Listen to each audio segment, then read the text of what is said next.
to go live. Yeah, go live. Sorry for the delay. We're almost ready. Alright, it says live. It should have just started. Yeah. All right. Auto start. Okay. Alright. Enjoy. Cool. Thank you. Here, I'm gonna. No, I want the questions. Presenter view. Yeah, there you go.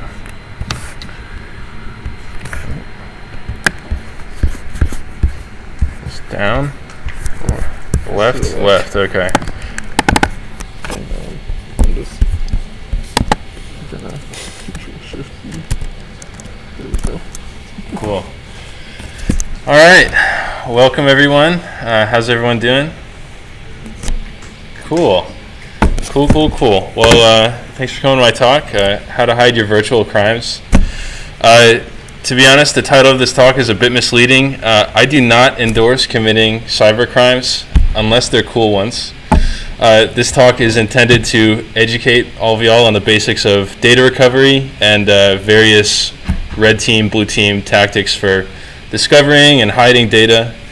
And for many of these, you might think like, oh man, that's such a good way of hiding your data that why would you need another way? Well, typically there's a better way. So I'm going to go through all of those. And where is the mouse? All right, there we go. So first of all, could everyone sign in?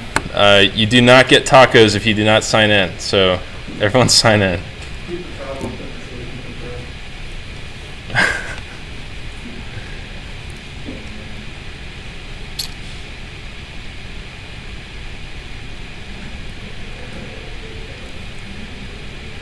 All right. Finishing up. Everyone good? Everyone's good. Okay. First, some announcements. FireTalk applications. If you don't know, FireTalks are just any of you guys, any guys or gals, if you want to talk about a project you're working on, apply to this link, and you might get to talk about your project in front of everyone at the end of the year. Good way to get some publicity, public speaking, and whatnot. There is a CTF workshop this week over forensics, and there's a Paycom event next Wednesday. So there will not be a talk, but there will be a Paycom event, which Laith can talk more about. Jerry can talk more about it. I don't know what's going on with Paycom, but stay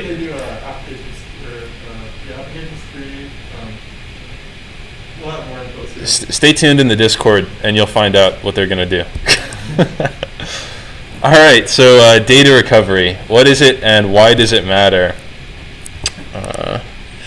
It's the process of recovering damaged, blocked, corrupted, destroyed data, any form of hindrance in reading data off of a memory device. By the way, when I say memory device, I will primarily be talking about hard disks, which are the rotating disk platters that store data magnetically, but basically everything in this talk is paralleled across all kinds of data storage devices.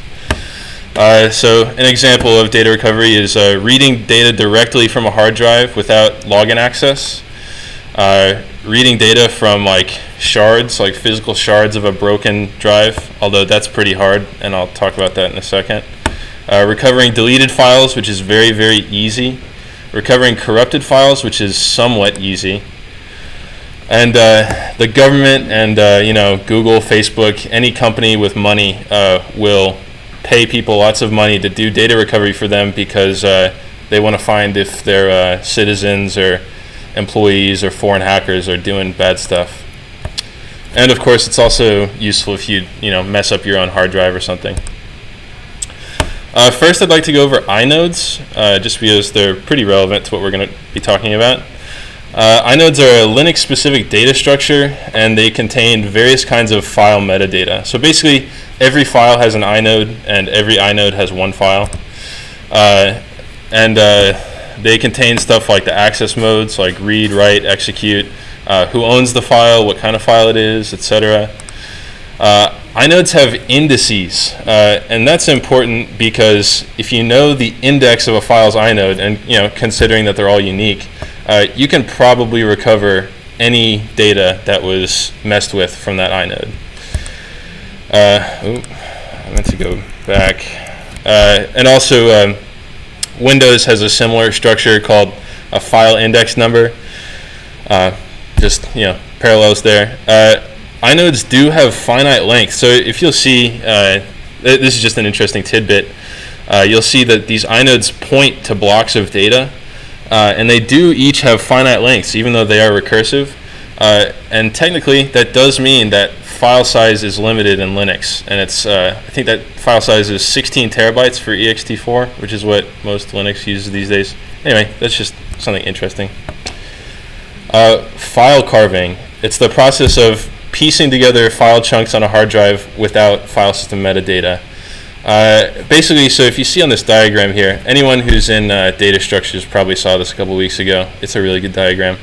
Basically, if this is our disk platter, right, you've basically got these rings of data, and each of those rings is also cut up into these pie slices, right? Each one of these tiny little ring slices is what's called a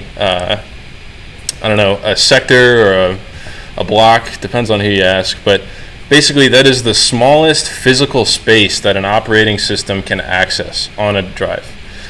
For most systems these days, that's 512 bytes, which means if you have a file that only takes up 5 bytes of space, you're wasting 507 of those. But anyways, file systems will often split files among these disk sectors.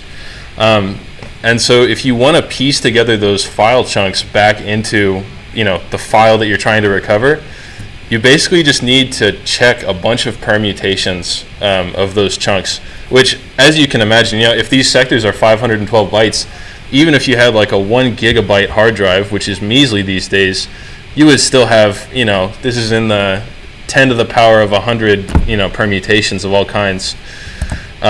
So there are a couple like smart methods of doing this file carving. They're called bifragment gap carving and smart carving. They are very, very complicated, and I will not be talking about those because they are very complicated. But basically the takeaway is that these two methods work for piecing together file shards based on metadata, but you basically need to have like a really good amount of compute to actually perform those tasks.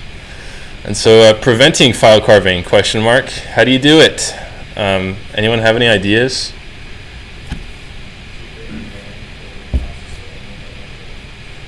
Keep it in RAM is a good one. Yes, but what about like files that like you want to keep because you need to look at them later after you turn your computer off? Can you keep them somewhere safer, like a physical security key or trusted platform module? Probably, yeah. I'm talking about much lower tech, simple ways to prevent people from looking at your stuff. I'm going to change the slide and you're going to be like, oh, that's what he was talking about. No. Sorry? That is one of the answers. Good job. One more. Exactly. The first way to prevent file carving is deleting your files. Yeah. See, I was talking much lower. But actually, deleting your files is a really, really bad way of preventing file carving.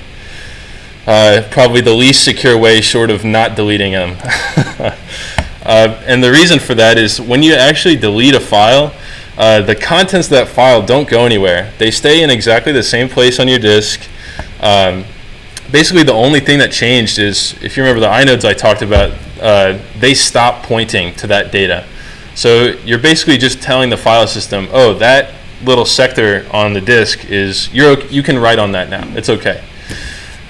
Which basically means that if your operating system doesn't decide to write over that data, well, that data is going to live on your disk after you've deleted it. And I do have a demo set up after this where I will show how that works. And again, deallocated data is, I say moderately easy here to access, but it's incredibly easy. It's just like reading a file. And of course, there are various kinds of tools where you can search for files based on their metadata, because every file has a header, and so you can search for the header you're looking for. You can also grep through a drive. Again, if you're on Linux, Linux treats everything like a file, so you can just grep through the contents of, anything. Another reason deleting files is bad, your file system logs all of your actions. If you use a terminal, if you know that you can click the up key and you will go back, hundreds, maybe thousands of your commands, and your file system will log all of those things. For old Linux file systems, there are tools like debugfs, which can show you which inodes you deleted recently, which is kind of insane if you think about it, because that makes it trivial to just, oh, hey, this guy deleted all these files yesterday. Well, let's recover them. So it's kind of crazy. And for ext3 and 4, which are the modern versions of Linux's file system, they're better at deleting, but there are still tools that are, that work at undeleting your files. I'm going to come back to this if my demo doesn't work. The next way is overwriting files. And it's basically the same issue as deleting files, is that the raw bytes on your drive are basically never actually overwritten. Again, basic command line tools like debugfs and photorec are very easily able to read over all that data that was overwritten.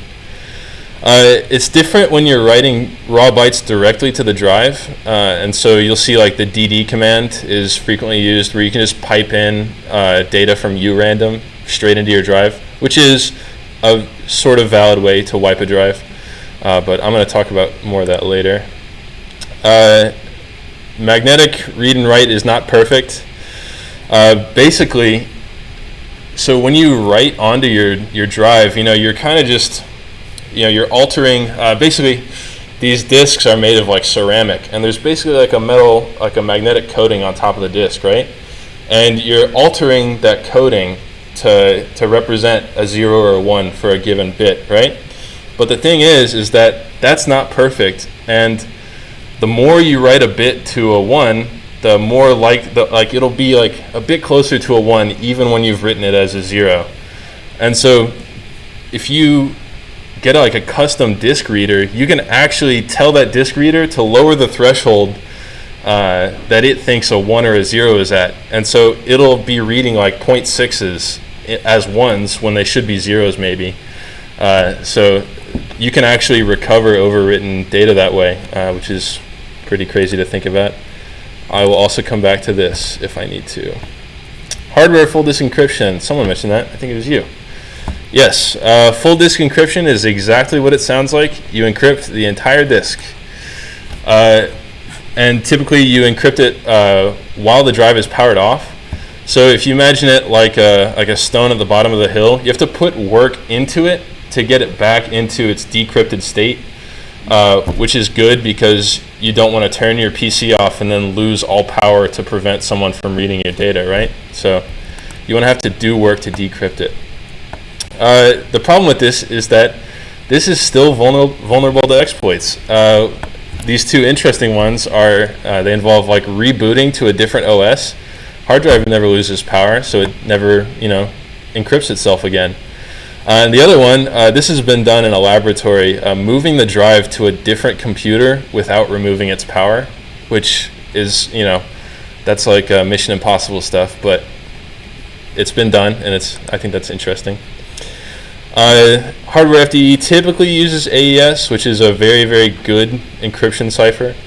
The issue is that it's non-configurable. So if you don't think AES is good enough and you want a better one, it kind of sucks because hardware FDE is typically built straight into your hard drive. It's in the firmware. It's below what the operating system can deal with. So yeah, you're kind of stuck there.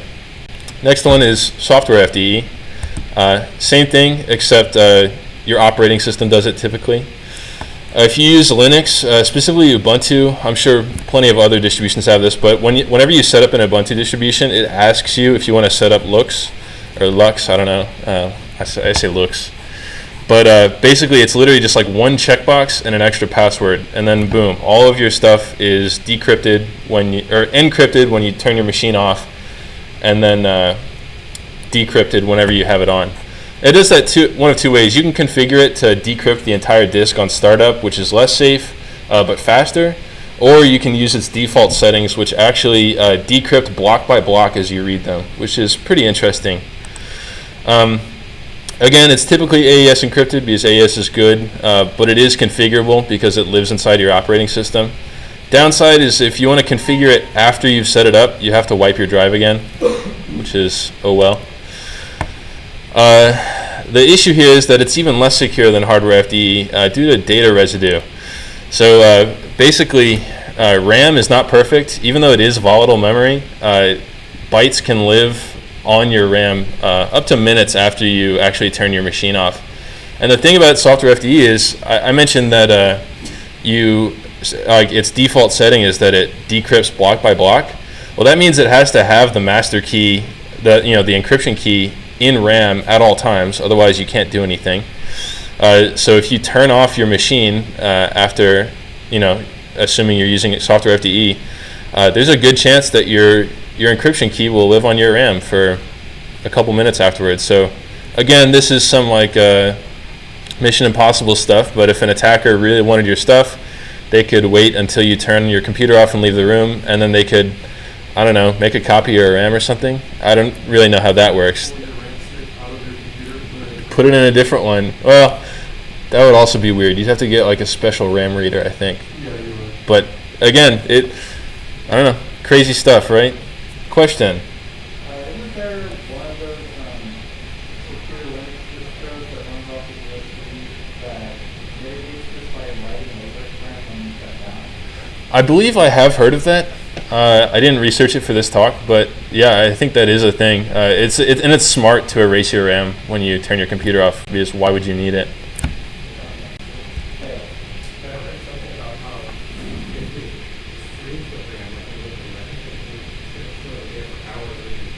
Yeah, temperature is the big factor there. Again, RAM, I'm pretty sure stores it magnetically, so yeah, the colder you keep things, the more stable they are. So yeah, it's...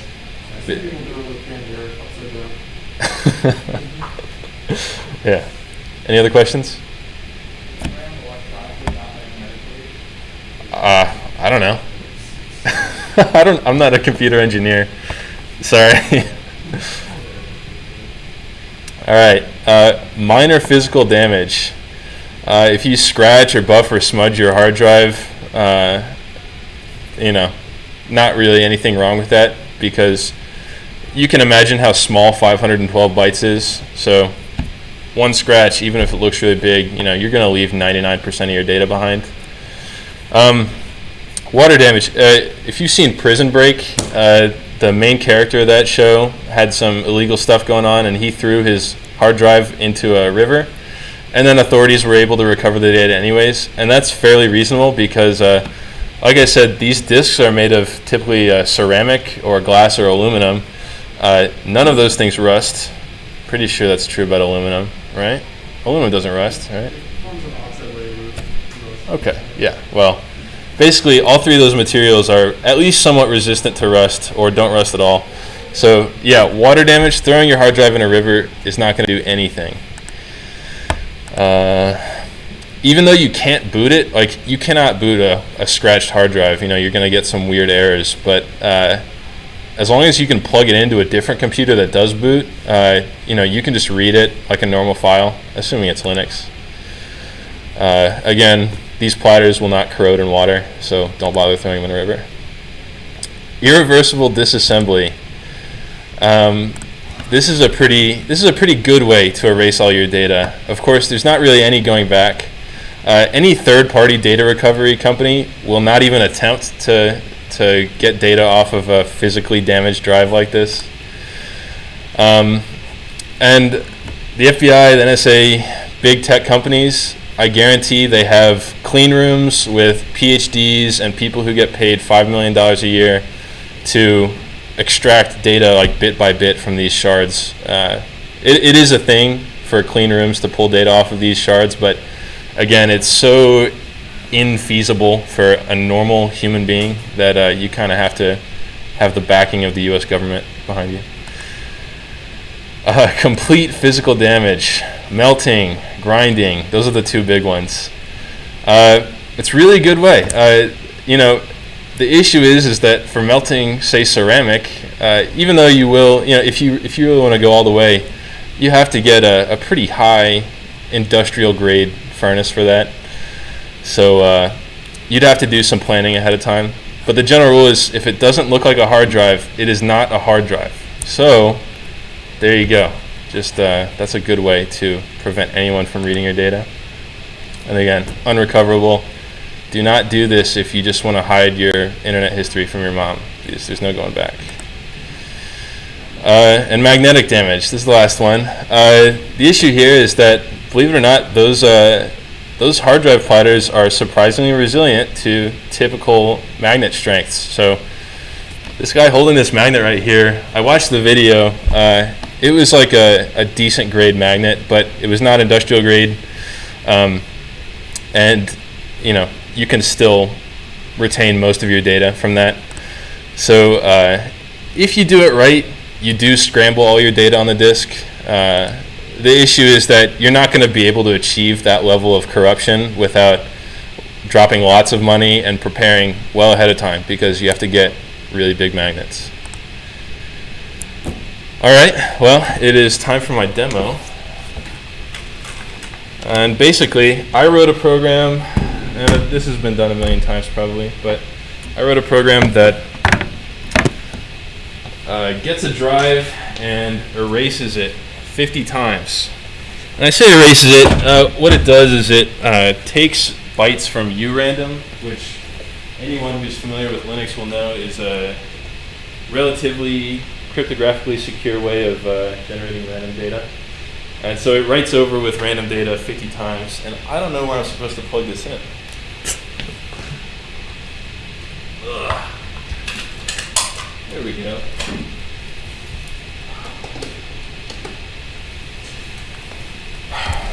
All right, this stream is going to end because